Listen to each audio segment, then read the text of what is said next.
I'm Julia Gelfand, and the genesis of this program was basically I attended the SPARC Forum at the ALA annual meeting this past summer in Washington, and a number of these themes came up. And I talked to a lot of people, and I thought everyone's thinking about how to reposition collection dollars to be more neighborly and to be sort of in the action seat about what's happening to determine what goes on with our research and how to really drive the process of research to product.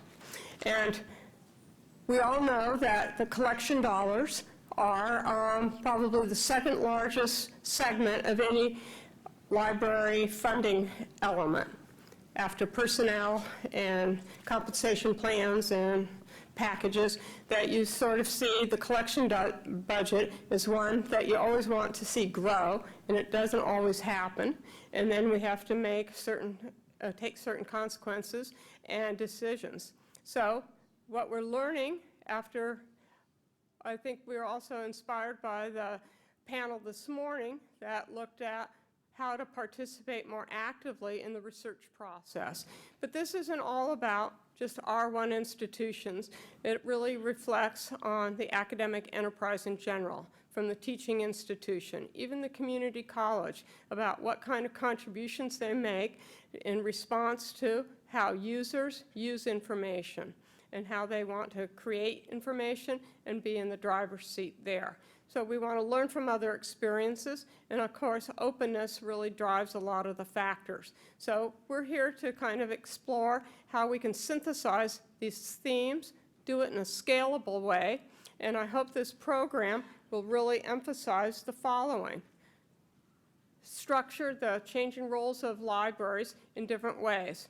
So if you come from the collection side of the house, you probably think of it from scholarly communications and data management, and that collections are not all about acquisitions and subscriptions, but it's basically about information and creating new knowledge and contributing to the betterment of the world. And we want to think about how to promote openness in different ways. Open access to extend the reach. And we also want to think of it as a more holistic approach rather than just a buyer's club or a recipient being the recipient of something. And we need to sort of think about privacy. We need to think about students' information needs and where they come from and their backgrounds to be able to find things. And increasingly, they expect everything to be open. New generations of students and users, they're really coming with that mindset. So what about academic research? How does it drive these new scholarly outputs? And we're here to kind of explore that and to think about the partnerships that are required to be successful in this. So I put together a panel. I'm so excited because it really reflects different roles and latitude. And I tried to think of some success stories. And one that came to mind is what's happening at the Penn State University Library. So I'm delighted that Barbara Dewey is here as the university librarian to share some of their thought processes and successes and the directions that they're going. She'll be followed by Tom Hickerson, who has been a real leader in pushing the research enterprise into the front seat of the library. How does it dictate what we do? And how can it dictate more of what we do and influence the kinds of resources that our users need and want? And how can we better listen to those users? And he's done some studies at the University of Calgary that he'll share some of the outputs from that. And he's been on the road recently, and he's going to share some experiences from some conferences he's been that are sort of non-traditional library conferences where we speak to ourselves, but we listen to lots of other viewpoints. And then our final speaker will be Roger Schonfeld from Ithaka SR, and he's really in the driver's seat to have the big picture overview. And he's also promised me that he'll share some inspiration and ideas he heard 2 weeks ago in Frankfurt about what's happening on the publishing end to respond to this, and what's happening in the foundations that libraries are hoping will be partnering to support some of these ideas and initiatives. And then this is a discussion.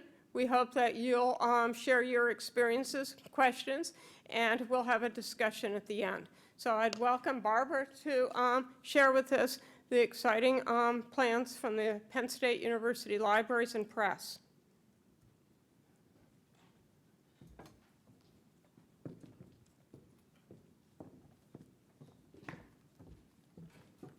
Good afternoon, everyone.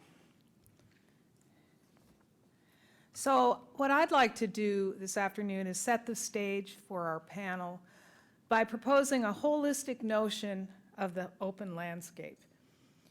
Now, as a sci-fi fan, some of you don't know that, I like to think about it as the expanse, because I believe open is vast, and it has an incredible sense of scale and is expanding as we speak. And this means, from a budgetary perspective, we must think beyond the traditional collections budgets and take into consideration the many investments we are already making or should be making to expand open. And we need to think about it by including all of the key partners within and beyond our institutions. And so I do have one slide up here. I'm not going to go into it in depth, but it just gives you an idea of the very many open access items in the collections, available in our collections, and I'll talk a little bit more about those.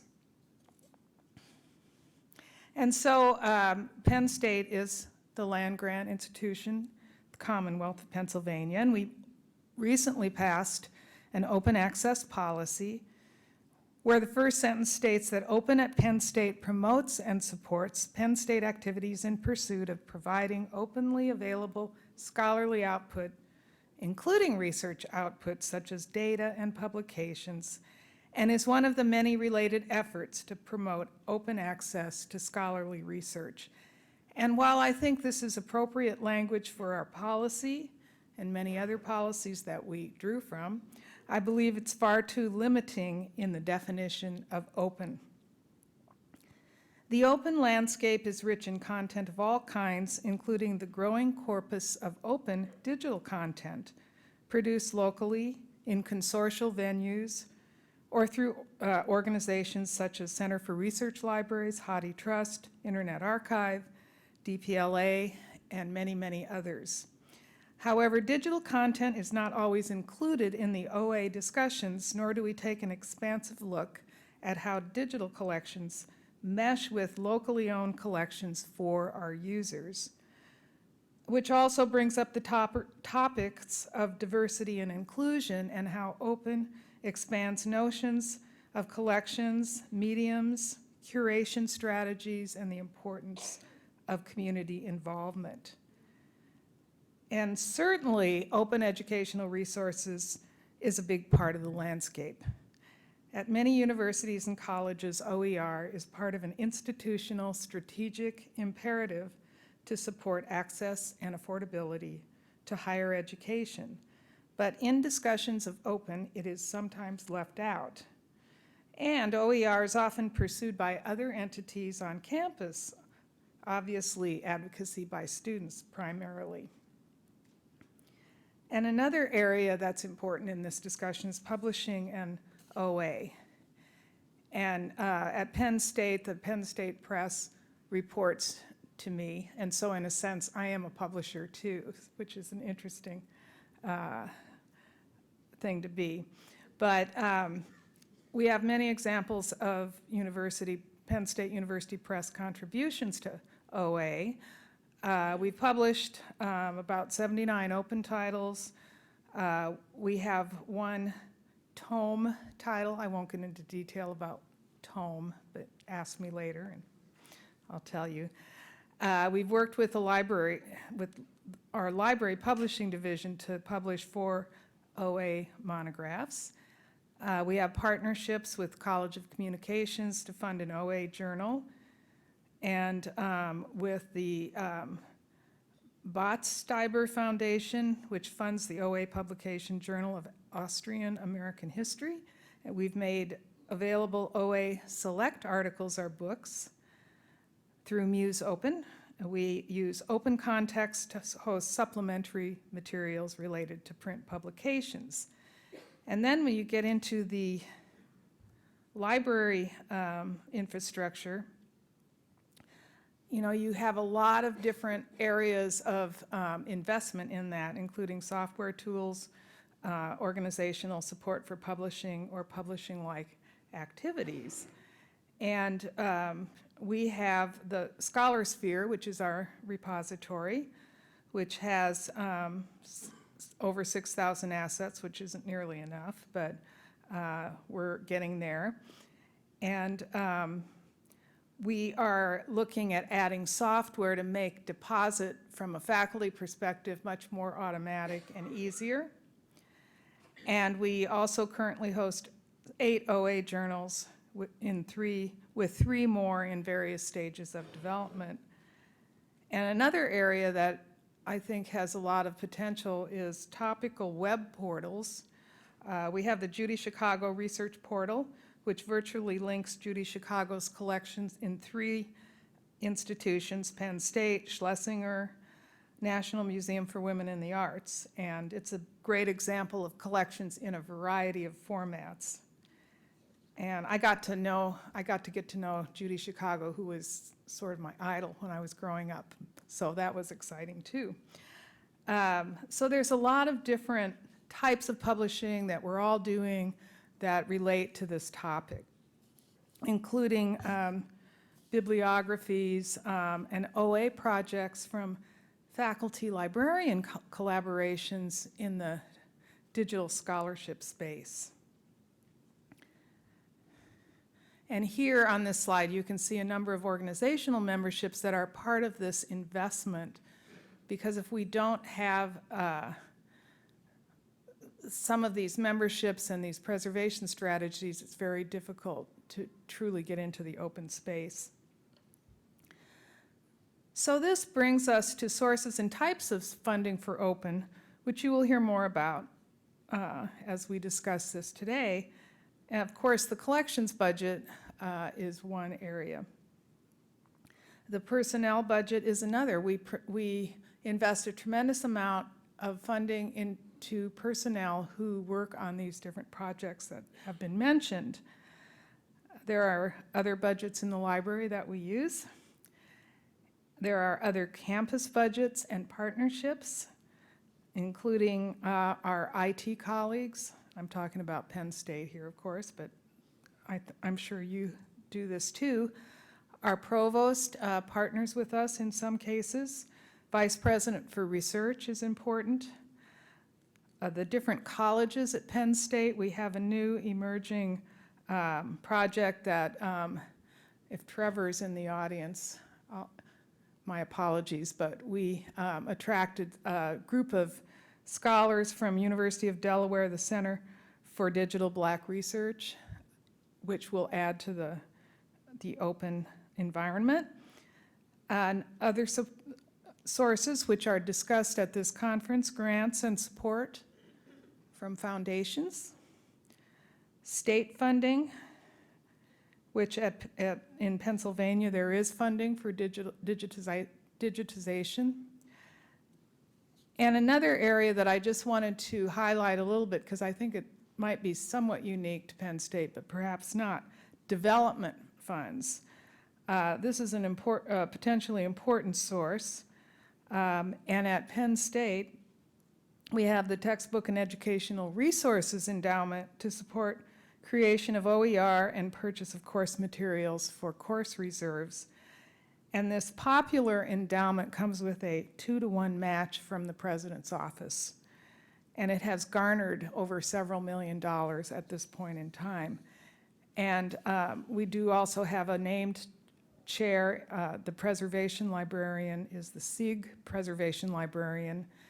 And Sue Kellerman, who many of you might know, she utilizes a lot of the funding from her chair for digitization projects. So Don't forget about development as a potential source, and donors really, really like it. And so, in summary, I think you can tell that I'm promoting a very expansive view of open access when determining investments and leveraging funding opportunities. And basically, my message is let's expand the expanse of open access. Thank you.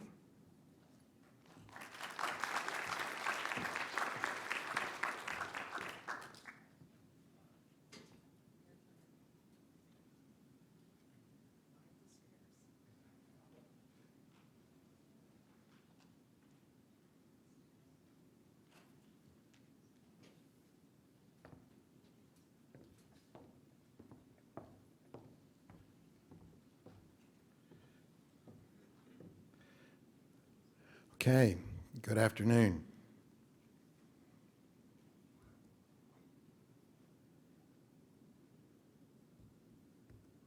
Okay, all right, going in the right direction. So thank you, Barbara, and also thank you, Julia, for bringing us together this afternoon, and I hope we have some invigorating discussions.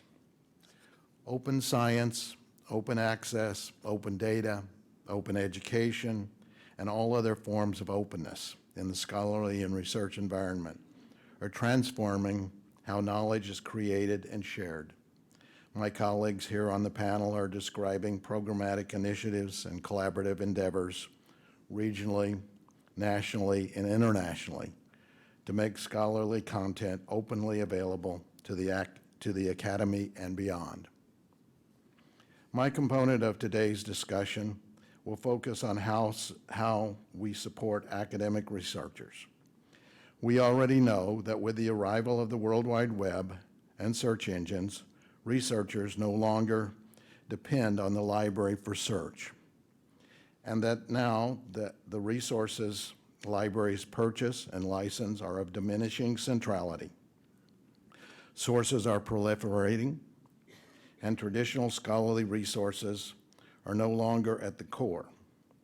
Study after study shows this is so, and with the recent high-profile breaks in Europe and California from big journal vendors, we're crossing thresholds that formerly seemed impossible. This is because research itself has changed.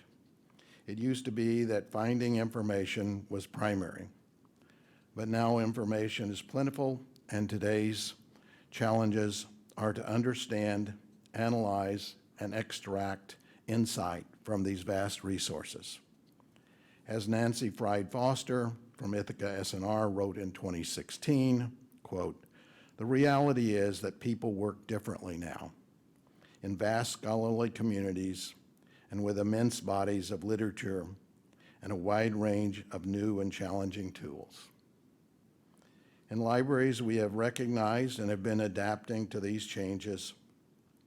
Scott Bennett reported in his CLEAR study in 2003, Libraries Designed for Learning, that in the 10 years between 1992 and 2001, $449 million was spent annually on expanding library space through renovations and new buildings, and that this new space was primarily spent on the growth of space for collections. And while there were exceptions, most of the new shelving was not constructed in separate storage facilities. Contrast that with the 2 decades that followed, in which we have seen newly designed libraries that are radically different, reconceptualizing learning spaces, technological infrastructure, and research labs for scholars and students. We have constructed a next generation of libraries like the Taylor Family Digital Library at Calgary, the Hunt Library at North Carolina State, and newer yet, the Charles Library at Temple. Numerous renovations are underway, and digital scholarship centers and graduate and faculty commons are evolving everywhere. And yet the concept of the collections budget is still addressed in a manner predating such changes. We do not have in place a paradigm that allows us to envision holistically and program systematically the development and investment necessary to support current research. I am proposing that we adopt a new synthesis that allows us to invest in digital content and the analytical tools necessary to the use in synergistic combination. In 2015, with the support of the Andrew W. Mellon Foundation, staff at the University of Calgary set out to conduct an evidence-based study to determine what were the primary needs of today's multidisciplinary researchers that might be provided through collaboration with the library. And with the support of the Vice President for Research, workshops conducted over 3 days involved 50 scholars from 15 different disciplines, addressing the question with the aid of outside moderators. A small number of library and research services staff attended only as observers, seeking to avoid influencing the deliberations. There was a remarkable level of consensus across the spectrum of disciplines represented. And although the focus was on new services, at no point in the discussions did anyone even mention electronic journals. Instead, the needs identified were as you see here. This initial investigation was followed by 2 years of competitively selected multidisciplinary research projects employing a common research platform and conducted in employing an explicit collaboration with the library. The goal of this endeavor was to instantiate these new capabilities, build library knowledge and expertise, and expand faculty awareness of library capabilities. 12 funded projects were conducted in 2 phases, after each of which an external team reviewed the outcomes. This wordle gives you a sense of the broad spectrum of multidisciplinary participants in this research and their proportionality. You might notice that geomatics engineering is quite large. There were no geomatics engineering projects, but everyone needed to have a geomatics engineer in their project because of the changing nature of research employing spatial analysis. These projects focused on the research themes of the university in the area of human dynamics in a changing world. The review team appraisals were very positive and were most impressed by the level of engagement and pride exhibited by library staff directly engaged in the research projects, and the new spirit of awareness and enthusiasm conveyed by the researchers. Conclusions drawn from this study were that for academic libraries to remain relevant in today's research enterprise, substantial organizational, structural, and operational changes were necessary. These included moving from disciplinary to functional roles, to research partnerships rather than counting transactions, and fundamentally shifting our focus from resources to the experience of researchers themselves. Critical to this will be reconceiving and repurposing of what we still largely refer to as the collections budget, to enable expanded capacity for supporting today's grand challenge research, and to ensure the critical relevance of academic libraries in this endeavor, what I have previously called the new synthesis. So what do I mean by this? Pardon me. What this does not mean is continuing to collect and spend the way we have with the goal of building the comprehensive research collection. This is less possible today than it ever was, and our growing awareness of diversity increasingly causes us to question the inclusiveness of what we have already built. Now that content lives everywhere and is updated in real time, the capacity to analyze, synthesize, validate, and disseminate are becoming as important as static collections. Sources can no longer be viewed independently from the tools needed to analyze them. What it will also mean, as my colleagues will say, is redeploying funds in an array of open platforms and doing it so very strategically. I would include in this reinvesting in our university presses, as Barbara has discussed. At Calgary, over 8 years of an open access university press. We've been extremely pleased with the broad scope of both sustainability of the press, but importantly, the thousands of downloads around the world. It will also mean, and this is key, supporting our researchers and their growing reliance on analytical tools. GIS, for example, today is something first-year students learn and core to scholars' inquiry in many fields.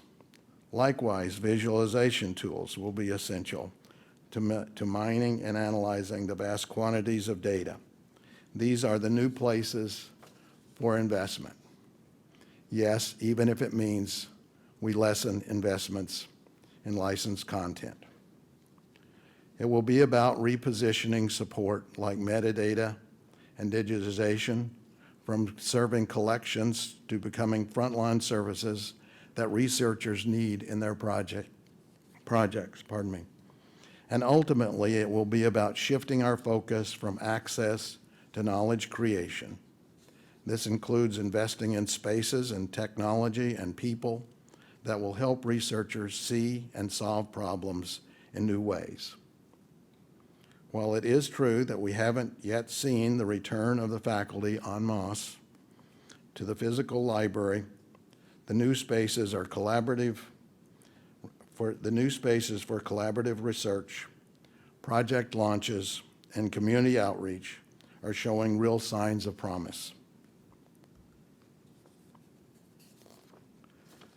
We are at a moment where building these services and placing them at the heart of what libraries do requires fundamental organizational and financial change.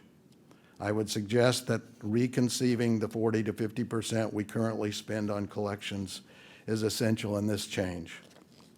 In the spring of 2018, the Association of Research Libraries changed its membership criteria to reflect these evolving roles.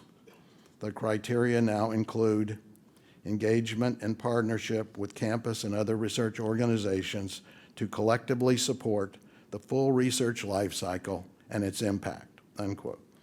The new criteria were adopted unanimously. Nothing happens unanimously in ARL. I took part in this effort and believe it came from the wide recognition that if we do not make this shift, our libraries may continue to be wonderful spaces for students, but that our relevance in research will steadily decline. I urge you to question the assumptions that the licensed resource libraries provide are our central contribution to research. I urge you to instead take evidence-based responses to researchers and to their needs, and let these inform our choices. And in this spirit, I'll leave you with these words from one of our researchers, who for me summed it all up best when she said, "Recently, colleagues have been asking where I am, and I tell them I've been working at the library. I used to come to the library for the books and journals. These days, I come for the people." Thank you.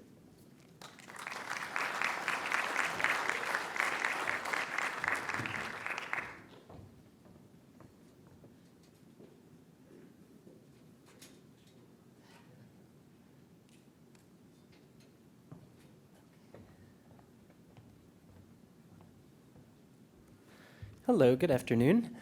I would like to start by just saying I'm going to really be grateful, really am grateful for Barbara and Tom for those terrific presentations, which I think helped to frame some of my remarks. And I'm going to try not to repeat too much of what has been said, even though I really agree with the perspectives that have been shared. So thank you. I'd like to talk about some of the sticky challenges associated with actually making the kinds of transitions that we're here to talk about today, because I think in principle I'm going to take as a given that many libraries, many library leaders, maybe all of you here in this room even, believe that the objective of redeploying collections dollars, traditional collections dollars to other purposes would be a good thing to do.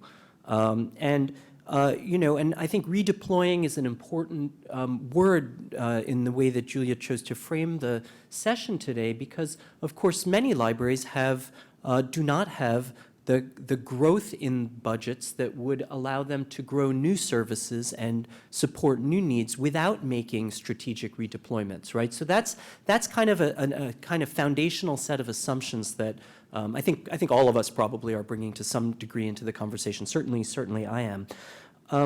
And from from where I sit, the questions that we're faced with are at on one kind of in an extreme example is when the University of California system decides to cancel its participation in Elsevier's journals. I won't try to revisit that whole story for us here. What happens to the money? Is the money, it's a lot of money, is it there for them to spend on other purposes? Does it free up a set of resources that lets them innovate while they manage some needs that aren't available? And I won't try to answer that question. I don't know. I think it's still a little bit preliminary to reach a conclusion there. But I think the hope that many libraries thinking about taking relatively radical steps like that one with their collections dollars is to hope that there are higher value purposes and more long-term strategic purposes than licensed digital resources that can be made, that can be invested in. Indeed, several years ago, anticipating that we might want to do that in a more systematic way, I tried to develop a framework which I sort of jokingly called red light, green light, that was the purpose of which was to try to help libraries develop a way of thinking not about what do I have to cancel because I can't reach an agreement with a publisher,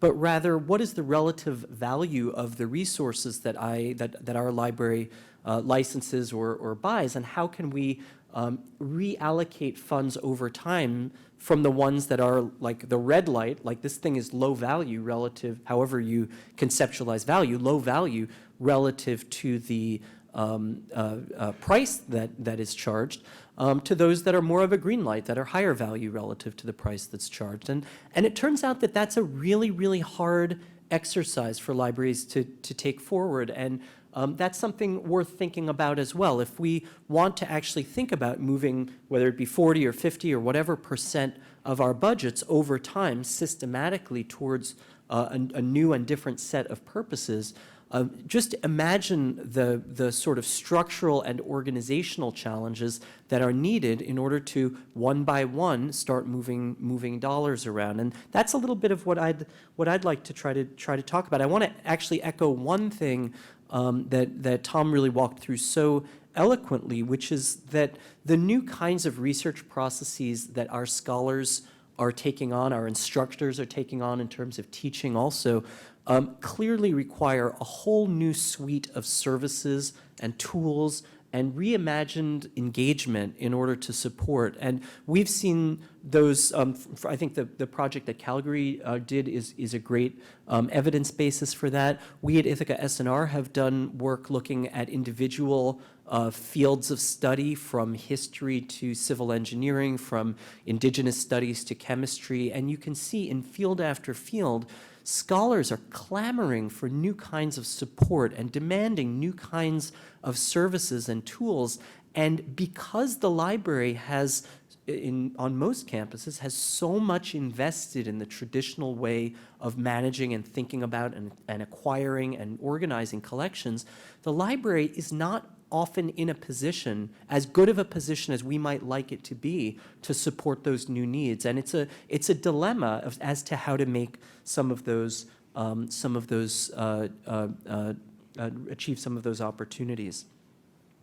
I think the the other thing that so if you look broadly at what we're seeing instead beginning to emerge, and here's where the kind of pessimist in me will come out, and I'll challenge all of you perhaps not to make the world that I'm about to describe come to pass, but the pessimist in me, what I see is not libraries successfully taking 40 or 50% of their resources, taking a collections budget and redeploying it to open and redeploying it to new tools and redeploying it in the ways that the strategists among the profession might wish to see happening. What I see beginning to emerge is something a little bit more well, you can call it dystopian from one perspective, or really promising if you're thinking about shareholder value, which is the following. I'm seeing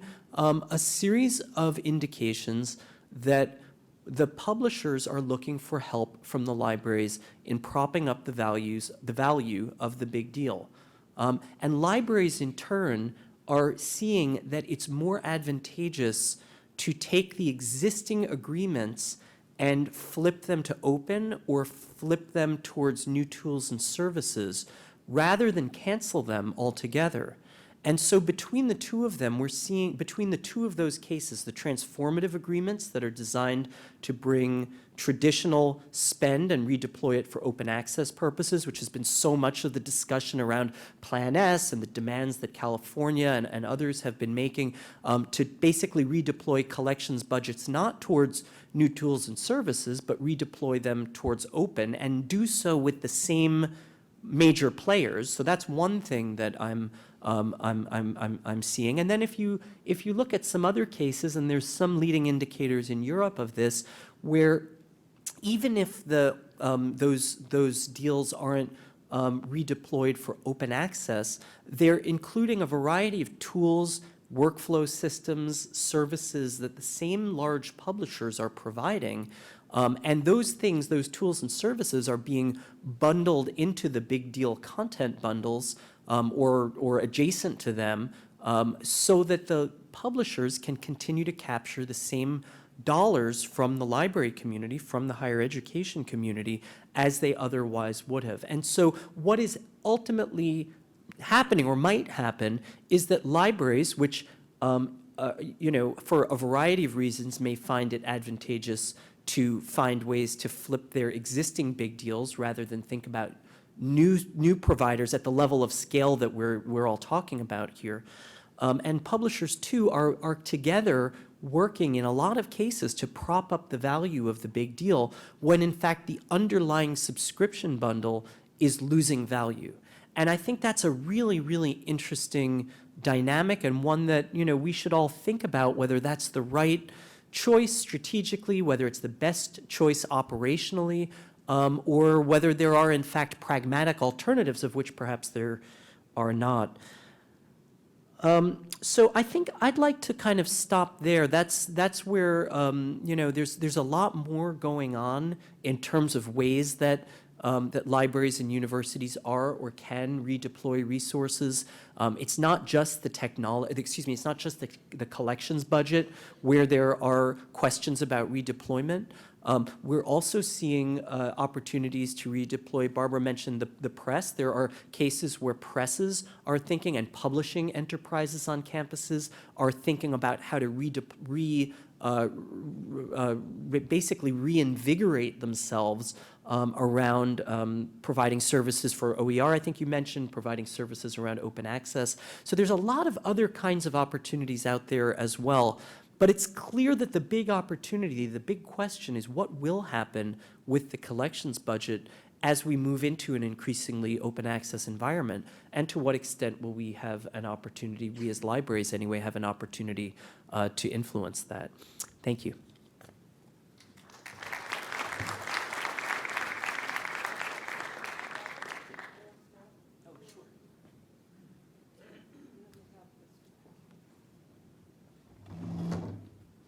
So I think you have heard a variety of tactics and strategies and some opportunities that are being explored. And we'd like to hear from you. And you could please introduce yourself as the session is being taped at the mic here. And direct a question if you have one, or share an experience. But I hope that you'll see that many libraries at all levels are exploring what collections are and moving from traditional models to different kinds of ones that incorporate the teaching, the research, the needed tools, and allowing our user communities to participate more actively in the libraries besides just reading, borrowing, and traditional services. So can you, I open this up, and does anyone want to start with some comments? Please, line up. Hello, my name is Amy Harris, and I'm with the MIT Press. Thank you, first of all, for such a thoughtful overview of some of these issues. I really was taking copious notes. Something that always comes up for me when I hear presentations like this, and what I often encounter with our own open access efforts, is disrupting the systems of prestige, of academic prestige, that keep scholars publishing in the big journals with impact factors, which make them, for tenure and promotion purposes, need to publish there, and ultimately reject open options. You know, if we could move to open, that if we could kind of, again, as a university-based publisher, I'm very biased, but, you know, kind of bring publishing back to the academy and, you know, back to nonprofit hands in some cases, you know, could that ultimately allow libraries to spend their budgets in more meaningful ways? But I do worry about strategies for changing the ideas about prestige and what it means to be publishing in those places.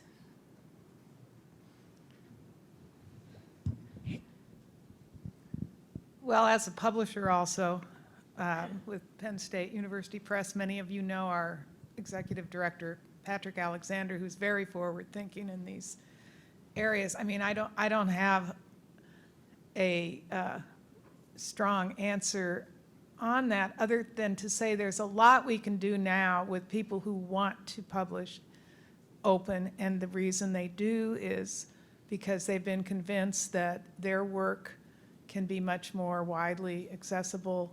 There are ethical reasons to publish open, and in certain disciplines, but our press is not totally open. I didn't say that. I hope I didn't, because it's not true. And many of you know we are very big in, for example, art history, which is fraught with different challenges, but we try to keep our titles affordable. And so one thing I didn't talk about too in this whole area is open and affordable go hand in hand. I don't really know, and those of you out there have better ideas, how do you convince faculty they have a free choice of where they're going to publish? And I don't think any of us are going to try to force that hand. But to talk about the reach of their scholarship, and no matter how we're publishing or how we are personally disseminating, we have to talk about that at this point. And I think that's being talked about more too within some of our conversations about social justice and equity and that kind of thing. I know it didn't answer your question, but. Oh.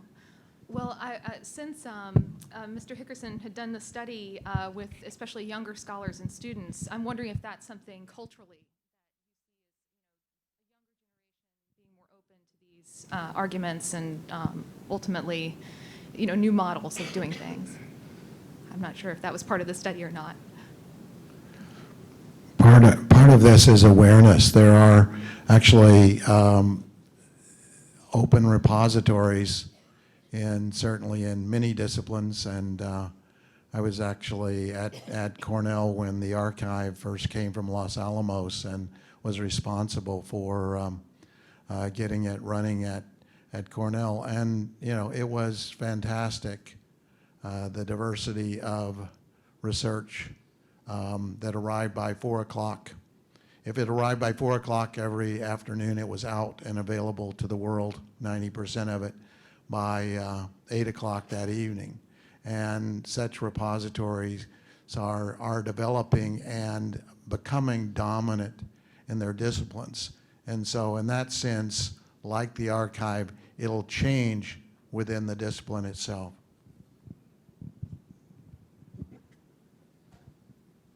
So I'd just like to add two thoughts to that. One is that we've done quite a bit of surveying at Ithaka SNR of scholars at different career stages and otherwise on issues related to openness and so forth. And there isn't any clear evidence that I've seen that there's a kind of generational change taking place. So I'll just to address the last question you asked. But I think more broadly, we have to recognize if we want to talk about this sort of prestige economy, for a lot of our colleagues, the purpose of the research system is to drive towards excellence, right? Innovation and excellence.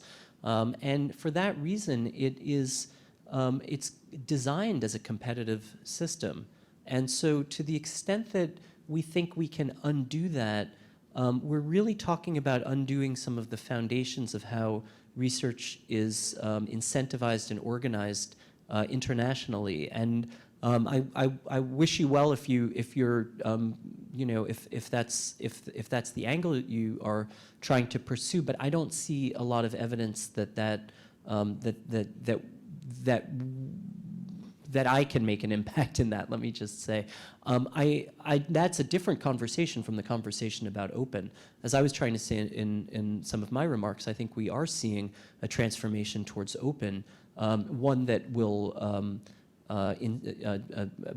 basically further instantiate the existing prestige economy and some of the major commercial players in it. So I think that's the difference between that I'd point out. Hi. Yeah, thank you. This has been a great panel. I'm from the University of Illinois at Chicago in the library. My name is Bob Sandusky. And so I'm going to describe a kind of a germinating idea that a few of us on the faculty in the library have been thinking about, and we're hoping to make an argument to move forward and do a lot of research and background work that we have not yet done. But we're interested in examining the opportunities that might be available at a university like ours that does not have an iSchool as part of the university, for the library to begin developing educational programs. And one way I could see that evolving is from workshops to maybe undergraduate or graduate certificates, and potentially to something like an undergraduate minor, where we reach out to students and graduate students in terms of helping them learn a lot of the 21st century skills that are relevant to all disciplines. And thinking about that is, one of the things we're interested in is the economic model. Can we even break even?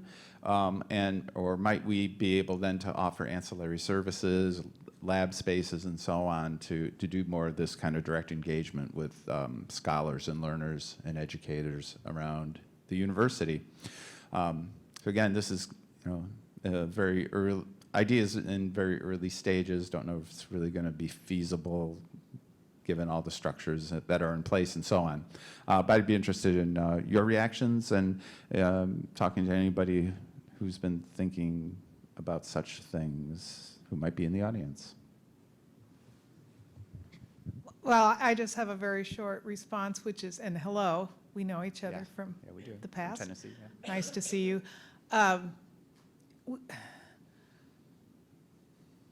I have an interest in that too, but I have, just to make a long story short, I haven't gotten a lot of enthusiasm for that, either from the library faculty or from the information systems and technology faculty.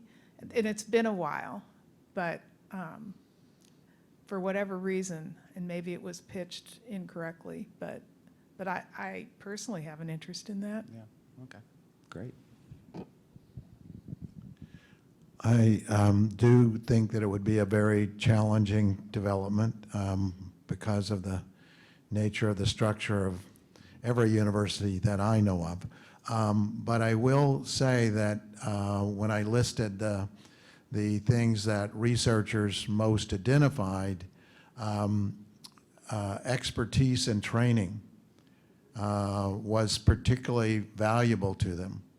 And in our projects, we had many graduate students and some undergraduates who were involved in doing a lot of the analytical work, doing some very high-end digitization, and that was something that scholars saw as particular value and particularly absent in the institution, and that was really critical to being able to move forward with research today. Thank you. Hi, I'm Ann Miller from the University of Oregon, and I want to talk about the sticky challenges part that Roger referred to.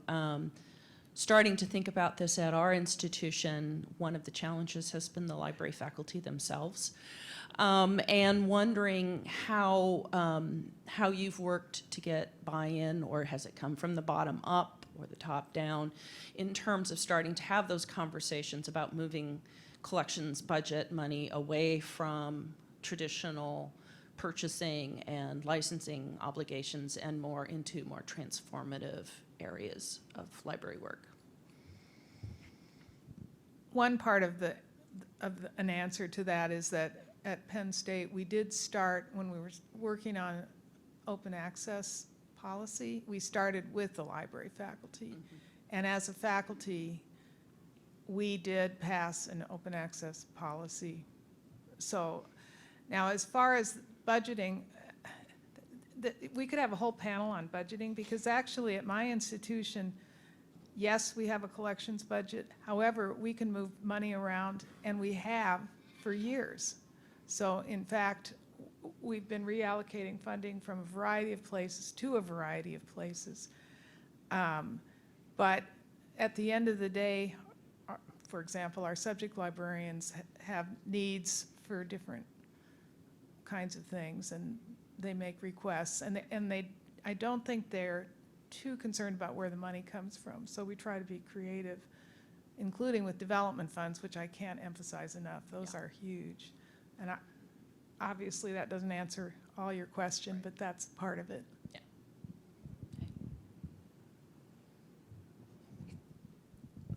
So one, I'm the former vice provost and university librarian, so I'm not faced with that. But especially since there's been a reduction in funding in Alberta right now. We've had that every year. So, but I will say, in having made some tough decisions in the past, and I was called before the equivalent of the University Senate to make an explanation, and not something that often happened. And I will say that by really having analyzed what the impact of the reduction would be in terms of our faculty specifically, I think I made a strong justification in the particular case, and seemed to have been broadly accepted including by the questioner. So it's not impossible. I will also say that in things like, we have the government requiring research, funded research, certainly in various agencies in the U.S. and across the board in Canada. As these policies are more explicitly enforced, there have to be means to make this material available, and that will become more of a constant in the research environment, I believe.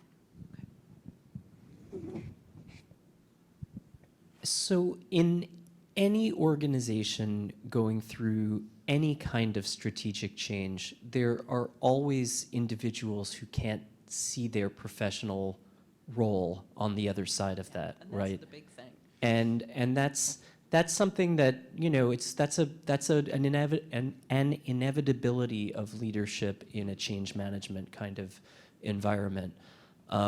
You know, as to what some of the things are that are going to be helpful to a library in managing that change, you know, I think showing the need for the things that are on the other side of that is one of the most important things. So, you know, whether that be showing the benefits of open and you know, walking through that at a very, you know, fundamental and essential level and being prepared to do that, or whether it be, as you know, as Tom has done and we at Ithaka SNR have done with a variety of projects, trying to show the variety of needs that are not fully met, that, you know, where our scholars and students are struggling for support, information support. You know, I think that evidence is not just evidence for a manager or a leader deciding what strategy to pursue, though of course it is, but it's also evidence for articulating, you know, internally, whether it be to the faculty senate or to the, you know, library faculty or what have you, that it's not just about stopping doing this or doing less of this, but it's actually about, you know, doing more of that. That's where we're falling down. And, you know, not everyone may agree on exactly what to reduce, and that's, you know, part of an inclusive, you know, leadership style to one degree or another. But we should be able to see clearly that there are huge unmet information needs on our campuses, and if libraries want to retain their vitality, you know, decades into the future, it's the obligation of today's leaders to, you know, redeploy resources in that direction. And so, you know, I don't know that fully answers the question either, but that's some of what I'm seeing. No, that definitely helps. I think that just the challenge is I think it's really very much what you're saying, is that we don't see ourselves in this future, and what is our future going to be when we change this future?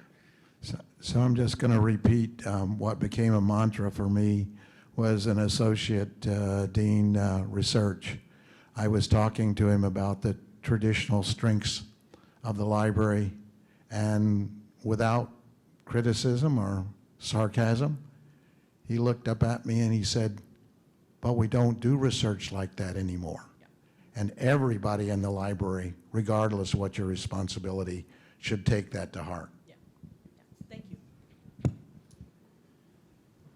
Hi, I'm Jeff Lewandowski, Associate Publisher at American Physical Society.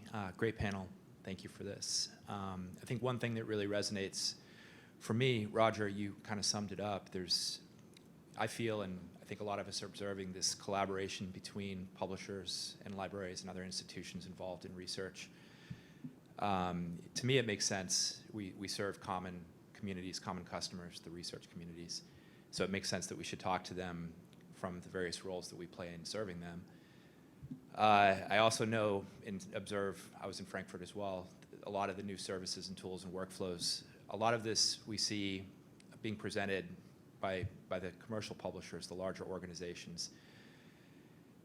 I think the society publishers have a really unique connection to their research communities because of everything else they do in addition to the publication. So the meetings, the programs, education, membership value.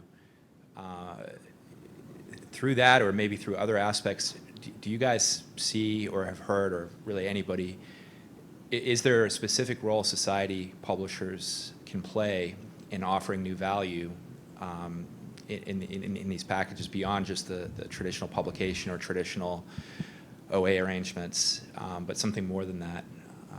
Something that's been on my mind, and I'm curious to know.